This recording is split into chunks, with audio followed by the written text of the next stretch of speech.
Viewers, আসসালামু আলাইকুম। আপনাদের সকলের প্রতি রইল অনেক অনেক আন্তরিক শুভেচ্ছা এবং অভিনন্দন, এবং নতুন করে আমাদের আরও একটি আজকের নতুন ব্লগে স্বাগতম জানাচ্ছি। আজকের ভিডিওতে কি হতে চলছে শেষ পর্যন্ত দেখে অবশ্যই আমাদের সাথে থাকবেন। আর ভিডিওটা যদি ভালো লেগে থাকে অবশ্যই একটা লাইক আর চ্যানেলটা সাবস্ক্রাইব করে পাশে থাকবেন। এই মুহূর্তে চলে এসেছি একটা কেক শপে আবার কেন আসে, অবশ্যই কেক নিতে এসেছি। আল্লাহ তোমাদের দীর্ঘায়ু দান করুন, সুস্থতা দান করুন। আজকের এই দিনে পৃথিবীর মুখ আলো করেই তোমরা জন্ম নিয়েছিলে। আরও 1000 বছর বেঁচে থাকো মহান আল্লাহর দরবারে, এই প্রার্থনাই করি। আজকে আরো 2 জনের বার্থডে, তো সেই জন্য কেকটা নিয়ে নিলাম। আবারও চলে যাচ্ছি। বার্থডেটা অবশ্যই শ্বশুর বাড়ি, মানে কারো 2 জনের। এখন যাই, আজকে সারাদিন কি করছে দেখি। শাশুড়ি মা প্রচুর অসুস্থ, ওনার জন্য সবাই দোয়া করবে খুব তাড়াতাড়ি যাবে আম্মা সুস্থ হয়ে যাবে। আমরা সারা জীবন ব্যস্ততার সাথে জীবন পরিচালনা করলেও কিছু কিছু স্পেশাল দিন থাকে যে দিনগুলোতে ব্যস্ততা আর দেখাতে পারি না, তখন আমাদের সময়টা দিতেই হয়। রুদ্র আকাশের জন্মদিনে আজকে অনেক কিছুই করার কথা ছিল, কিন্তু মা যেহেতু অসুস্থ আর সেইখানে আর বিশেষ কিছু খাবার দাবারের আইটেম করা হয়নি, এই জন্যই ছোট মানুষ হলেও খারাপ লাগছে। তো তারপরেও এইরকম ভাত, মুরগির মাংস, ডাল এগুলোই রান্না করা হয়েছে। আর রান্নাটা করেছে মামি শাশুড়ি এসে। দুপুরে খাবার শেষেই এরা চলে যায় পুকুর পাড়ে মাছ ধরতে। মাছ ধরার এক অন্যরকম আনন্দ আছে, যেটা আমি কখনো বুঝিনি। বিকেলবেলাতে একটা ছোট্ট কাঁঠাল আমাদের গাছের পেকেছিল, সেইটা ভাঙা হলো। বললামই তো মামি শাশুড়ি এসেছে, রান্না করেছেন, আর সঙ্গে নানি শাশুড়ি এসেছেন, যে আম্মা অসুস্থ আর আম্মাকে দেখতেও এসেছে, আর 2 নাতির জন্মদিন, সেই উপলক্ষে আর কি নানিরও একটু ঘুরে বেড়ানো হলো। তারপর ও যে পুরি চপ এগুলো নিয়ে আসে, যে গেস্ট যেহেতু নানি, তো নানিকে তো একটু আপ্যায়ন করতেই হবে। শাশুড়ি মা অনেক মন খারাপ করছিলেন যে কিছুই করতে পারলেন না সেইভাবে।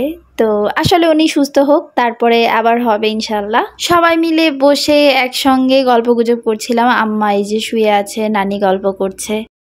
রুদ্রাকাশ যেহেতু ছোট মানুষ, প্ল্যানিংই ছিল যে ওদের বাড়িতে একটু বড় ভাবে সেলিব্রেশন করার, কিন্তু বিপদ যদি সামনে চলে আসে তাহলে বিপদের লোকসানে কোনো কিছু আর হয়ে ওঠে।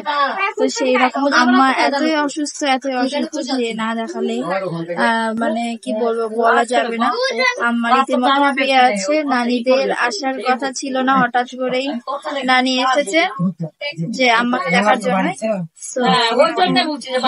ভাবেই আমাদের জন্য দোয়া করবেন, আর আম্মার জন্য দোয়া করবেন যেন আম্মা খুব জলদি সুস্থ হয়ে ওঠে। এখন কেকের খুব ফটো নেওয়া হচ্ছে, ভিডিও নেওয়া হচ্ছে, তো বুঝতেই পারছেন যে এখন কেক কাটার সময় হয়েছে। Happy birthday to you, happy birthday to you, happy birthday dear Rudru Akash, happy birthday to you.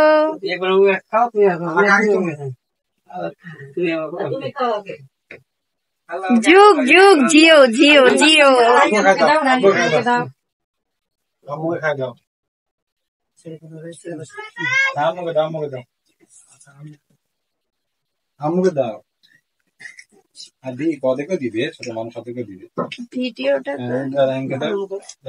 ফুচকাকে দাও। আবু বকর সিদ্দিকী, কেমন টেস্ট?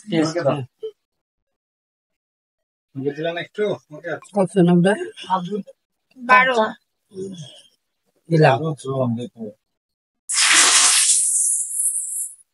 চাকুলে আসুন এখানে দেখেন।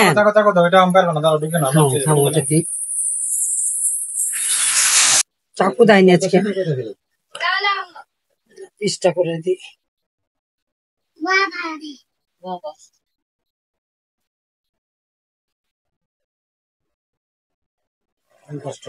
সবসময় তো খেয়ালে ঠেলে একসাথে কুচি কুচি করি।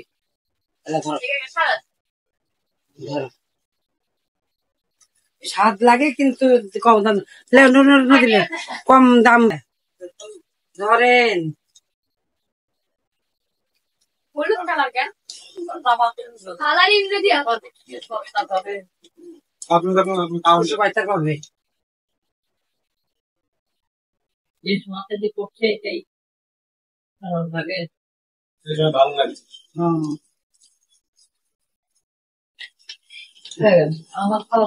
কেকটা কেমন আম্মা? সুন্দর ভালো লাগছে।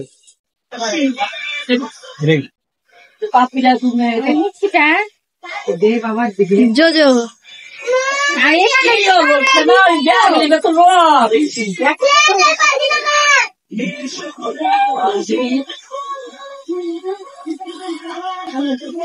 আম্মা নানি কি নিয়ে এত হাসাহাসি করছিল আল্লাহই জানে, আর হচ্ছে আম্মা নানি জানে। সো তাদের জন্য দোয়া করবেন। আজকের ভিডিওটা এই পর্যন্তই থাকলো। সবাই খুব ভালো থাকবেন। আল্লাহ হাফেজ।